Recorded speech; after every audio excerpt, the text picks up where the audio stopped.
মন থেকে ভালোবাসি, তাই তো মুখে যেটা আসে সেটাই বলে ফেলি। যদি টাইম পাস করতাম তাহলে সব কথাই ভেবে বলতাম। কাউকে একবার মন থেকে ভালোবেসে দেখো, তাকে ছাড়া বেঁচে থাকাটা কঠিন মনে হবে। ভেবেছিলাম তুমি আমাকে বোঝো, কিন্তু না, তুমি তো অন্য কাউকে খোঁজো। আমি কখনোই তোমার থেকে দূরে চলে যাইনি।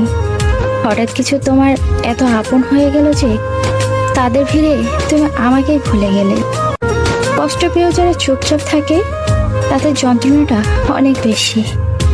অবহেলার আরেক নাম একটু পর কথা বলি, এখন ব্যস্ত। প্রয়োজনের চেয়ে অতিরিক্ত ভালোবাসা পেলেই মানুষ অবহেলা করতে শুরু করে।